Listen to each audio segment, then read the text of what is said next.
Hola a todos. Hoy vamos a hablar del derecho del trabajo y su desarrollo histórico. Para ese efecto, comenzaremos por plantear una definición concreta, entendiendo con cabanelas que se trata de una rama de las ciencias jurídicas que abarca, primero, al conjunto de normas positivas y doctrinas referentes a las relaciones entre el capital y la mano de obra. Entendamos que se trata de una relación esencialmente productiva que se desarrolla en el marco de la economía. De eso habíamos hablado ya antes, y que se produce entre empresarios y trabajadores. Estos pueden ser intelectuales, técnicos de dirección, fiscalización o manuales. Se enfoca esta rama del derecho en los aspectos legales, contractuales y consuetudinarios en el marco de esa relación, es decir, del vínculo que se produce entre esos dos elementos básicos de la economía, la mano de obra y el capital, empresarios y trabajadores, donde el Estado, como poder neutral y superior, ha de marcar las líneas fundamentales, los derechos y deberes de ambas partes en el proceso general de la producción. Aquí habíamos mencionado antes que si bien se pone el foco en el aspecto social, no debemos dejar de lado que se trata esencialmente de una relación económica, de una relación productiva, de una relación que genera riqueza, tanto para las personas como para la propia sociedad. Ahora bien, hablemos de su origen y cómo ha ido ganando autonomía dentro del marco de las disciplinas jurídicas. En primer término, como bien sabemos, el origen del derecho del trabajo es esencialmente civil. Parte de una visión liberal, entendiendo al trabajo como básicamente una mercancía. Esta visión liberal se produce con la Revolución Francesa, la Revolución Industrial básicamente, donde se tenía esa concepción. Por lo tanto, la relación de trabajo se regulaba a partir del derecho civil o el derecho mercantil. Sin embargo, esto fue desarrollándose, esto fue cambiando a lo largo del tiempo y nuestra disciplina fue ganando autonomía. Es así que surge una visión social, que entiende al trabajo ya no como una mercancía, sino como un derecho. Es así que se regula desde el derecho laboral y también desde el derecho constitucional. Recordemos que con el desarrollo de los derechos en realidad surgen luego de los de primera, los derechos civiles, los llamados derechos de segunda generación o también llamados derechos sociales, donde se inscriben los derechos de los trabajadores. Es así que surge esa visión más bien constitucional, esa visión de derechos que no digamos supera, pero que se distingue de la visión que se tenía hasta hace poco del derecho del trabajo como una mercancía y por lo tanto bajo la regulación del derecho civil y mercantil. Y esa relación entre el derecho civil y el derecho laboral en la actualidad no se ha borrado del todo. Surge, por ejemplo, en primer término, cuando vemos que los avances tecnológicos y que son previamente asimilados en el mundo del derecho civil, en el mundo comercial, suelen obrar como fuente para desarrollar avances también en el derecho laboral y, claro, viceversa, al revés. Por ejemplo, el tema de la tecnología, el tema del trabajo remoto, que se produce como consecuencia de los avances tecnológicos, como consecuencia de las relaciones comerciales y que por supuesto tiene que ser considerado también en el ámbito del derecho laboral. 2. El derecho del trabajo ha mantenido esa fuerte vinculación con el derecho civil, ya que se recurre a al derecho común o a otras disciplinas en caso de vacío de la norma. Estamos hablando en materia laboral de la supletoriedad. Esto esencialmente en materia procesal. 3. Esta vinculación derivada de la aplicación del derecho civil en caso de vacío en la norma laboral ha permitido en algunos casos desarrollar y acentuar los particularismos del derecho del trabajo. Vale decir que cuando confrontamos el derecho civil y el derecho laboral o hacemos que convivan, logramos al mismo tiempo que las diferencias se noten más, ¿no es cierto? Que esos rasgos distintivos, esos particularismos se acentúen. 4. El derecho civil ha comenzado a utilizar algunos conceptos similares del derecho del trabajo, es decir, al revés. Por ejemplo, la protección del contratante débil. Vale decir que parte de la idea de que la relación, en este caso jurídica, no es básicamente o no es realmente igualitaria. Hay un contratante más débil que el otro y se trata de proteger al débil. Otra, la nulidad de cláusulas abusivas, etc., que nacen precisamente de esa visión protectiva y que, a partir del derecho laboral, se van, digamos, expandiendo también hacia el derecho civil, sin por ello debilitar las fronteras entre ambos. Y finalmente 5. En los últimos años, una corriente laboral postula también la aplicación de conceptos generales extraídos del derecho civil o del derecho común, aun cuando no exista vacío en la norma legal. Esto está sujeto, por supuesto, a debate, ¿no? Pero es indudable que con lo nuevo, con esa interrelación que va recuperándose entre las diferentes disciplinas y no solamente jurídicas, bajo la idea de interdisciplinariedad, muchos vacíos o no de una norma o de otra pueden ser en alguna medida o bien llenados o bien,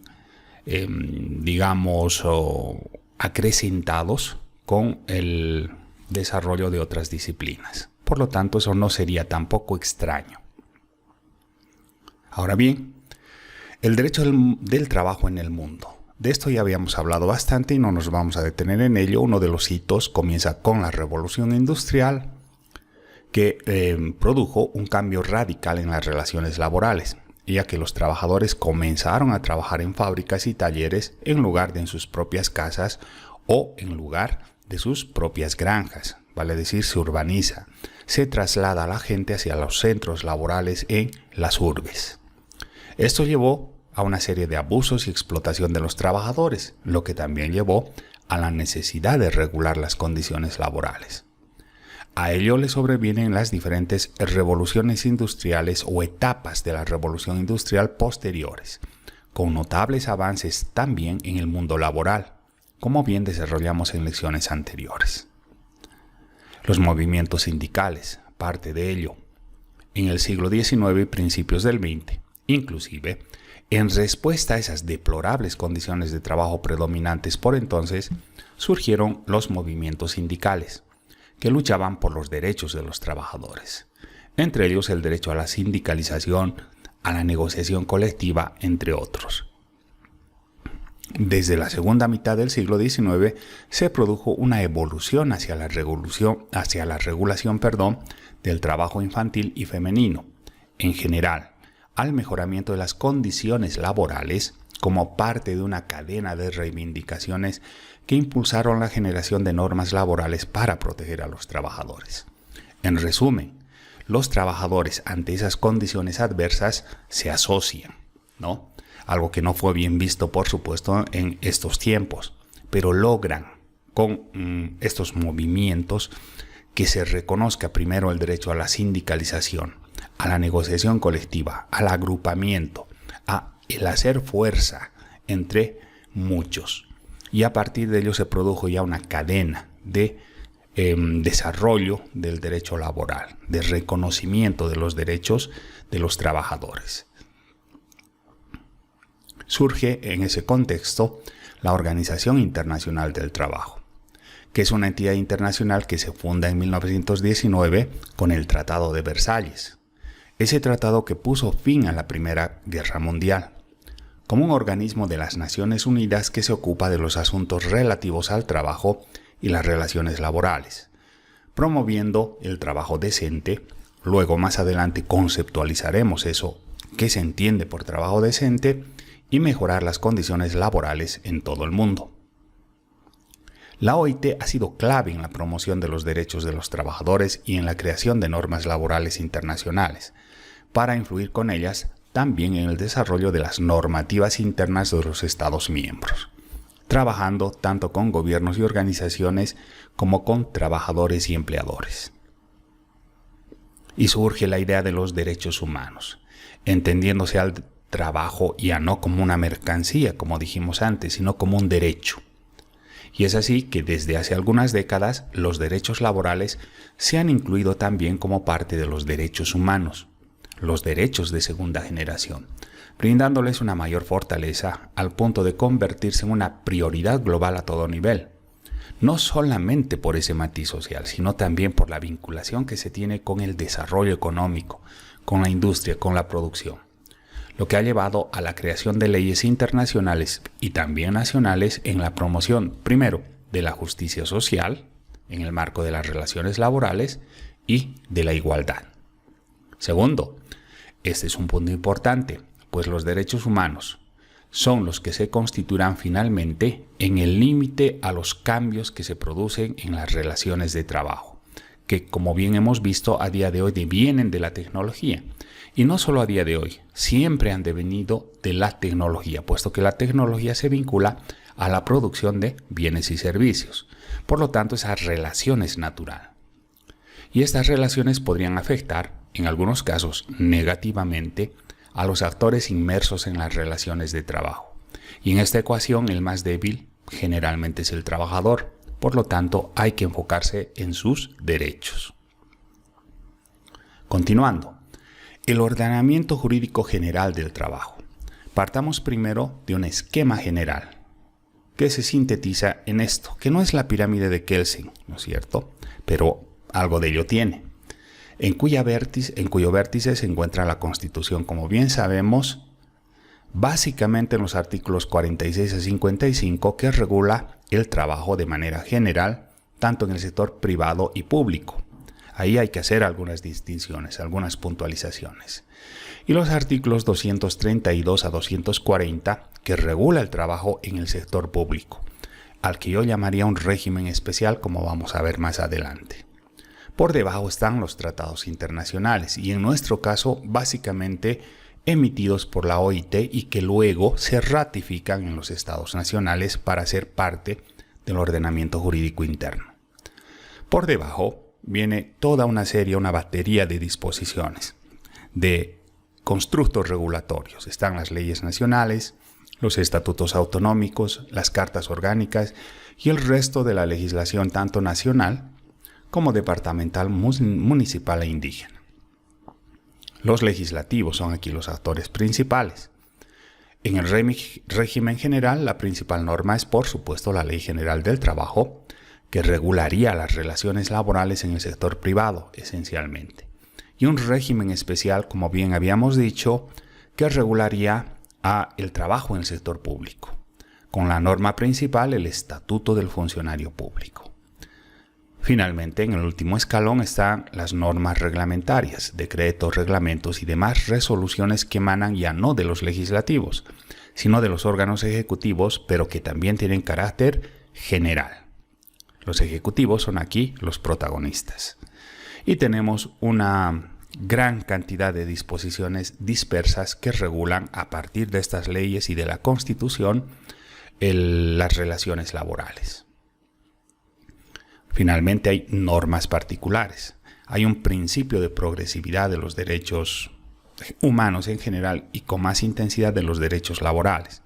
Entonces, los acuerdos a los que se lleguen de manera puntual en cada caso entre trabajador y empleador se constituyen también en fuente del derecho laboral, pero en este caso de manera particular. El marco constitucional. Hablemos un poco de él.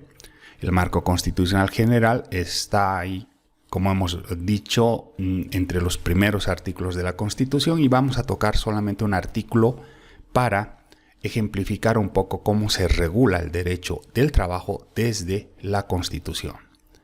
El 46, por ejemplo, establece de manera clara que toda persona tiene derecho, 1, al trabajo digno, con seguridad industrial, higiene y salud ocupacional, sin discriminación y con remuneración o salario justo, equitativo y satisfactorio, que le asegure para sí y su familia una existencia digna. Aquí hay un montón de factores a analizar, ¿no es cierto? No lo vamos a hacer ahora, para eso tendremos el espacio necesario, pero nos sirve para tener una idea de cómo el constituyente ha enfocado la regulación del derecho del trabajo. 2. Se tiene también derecho a una fuente laboral estable, la estabilidad, en condiciones equitativas y satisfactorias. Parágrafo 2. El Estado protegerá el ejercicio del trabajo en todas sus formas, ¿no? Y eso es bien importante. 3. se prohíbe toda forma de trabajo forzoso u otro modo análogo de explotación, que obliga a una persona a realizar labores sin su consentimiento y justa retribución. Algo que parece haber sido superado, hablamos del trabajo esclavo o semiesclavo, pero que a día de hoy se presenta con connotaciones, con matices quizás distintos.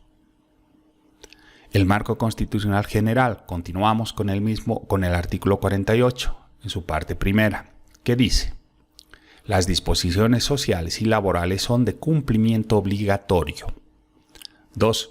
Las normas laborales se interpretarán y aplicarán bajo los principios de protección de las trabajadoras y de los trabajadores, como principal fuerza productiva. Noten el enfoque que se pone en lo productivo de la sociedad. De primacía de la relación laboral, que más allá de la formalidad, el principio de materialidad se manifiesta aquí, de continuidad y estabilidad laboral, de no discriminación y de inversión de la prueba a favor de la trabajadora y del trabajador. De todo esto vamos a hablar en profundidad más adelante. 3.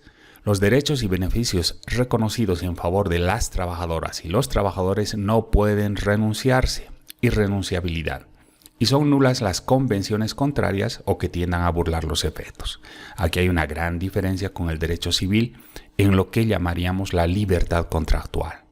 Hay un concepto en el derecho laboral que es el de la flexibilización. De eso también hablaremos más adelante. 4.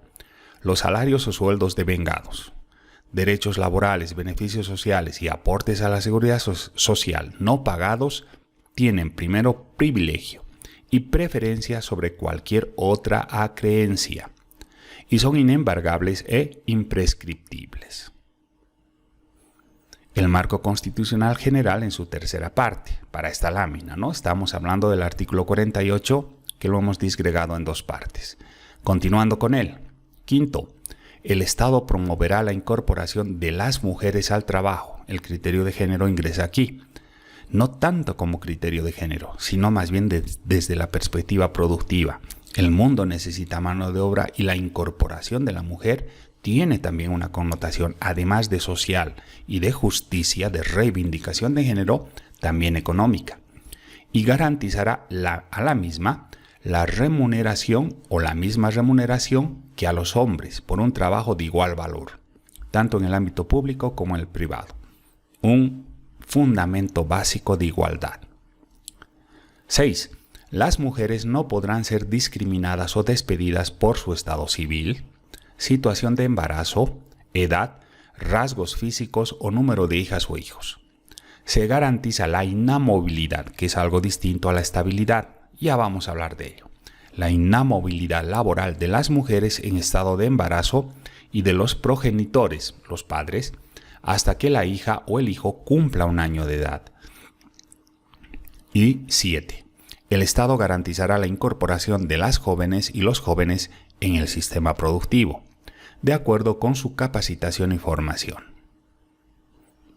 Continuemos ahora con el marco constitucional especial, el de los funcionarios públicos, o mejor, servidores públicos.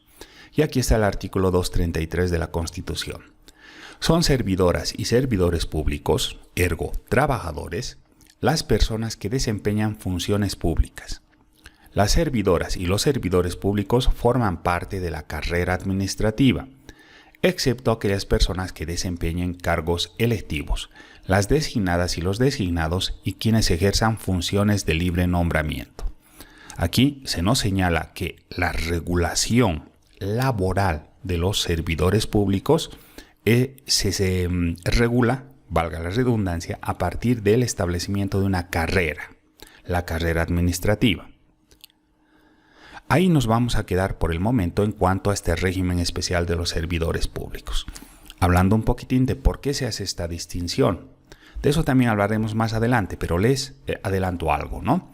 Hay un régimen general, el que regula, digamos, a la mayor parte de los casos de relaciones de trabajo que entenderíamos se producirían en el ámbito privado, en el ámbito de la empresa, en el ámbito de la producción. Pero hay también, sobre todo en Bolivia, un fuerte una fuerte inclinación mejor hacia el trabajo también en el Estado. Es decir, que el Estado es un gran empleador. Y por ello es que se regula, pero de manera distinta, entendiendo bajo la idea de que el trabajador para el Estado o para la sociedad a partir del Estado mejor, presta un servicio público, es un servidor y por lo tanto tiene una norma especial. Hablando del desarrollo infraconstitucional, vale decir el desarrollo normativo a partir de estos preceptos constitucionales, como debe ser además, volvemos a este esquema, donde veíamos que en la Constitución esto se regula para el sector privado en los artículos 46 a 55 y para el público 232 a 240, ¿cierto? Pero el desarrollo infraconstitucional se abre hacia dos regímenes, como habíamos hablado antes. Y se remarca aquí, el régimen general, Ley General del Trabajo y normas que de ello se desprendan, y el régimen especial, el Estatuto del Funcionario Público. También inaugurando ese régimen, un régimen distinto al que yo le llamo un régimen especial. De manera muy breve habríamos concluido con la lección de hoy. Y en resumen, básicamente, ¿con qué nos quedamos? Con que las regulaciones, por lo menos la regulación del trabajo en Bolivia, se abre hacia estos dos regímenes. El régimen especial a veces se lo estudia en el marco del derecho administrativo, es decir, el trabajo de los servidores públicos, lo que creo que es un error, básicamente, si tomamos en cuenta los preceptos generales que emanan de la Constitución. Es un régimen de trabajo. El servidor público es un trabajador que presta servicios a la sociedad mediante un intermediario, que es el Estado, y tiene por ello ciertos derechos que son regulados desde el ámbito laboral, aunque claro, con especiales características. Ahora sí, con eso habríamos concluido. Espero que esto haya tenido la claridad suficiente y que, detone también un proceso reflexivo, ya que estudiar en la universidad no solamente es absorber los conocimientos, es también procesarlos y, ¿por qué no?, generarlos.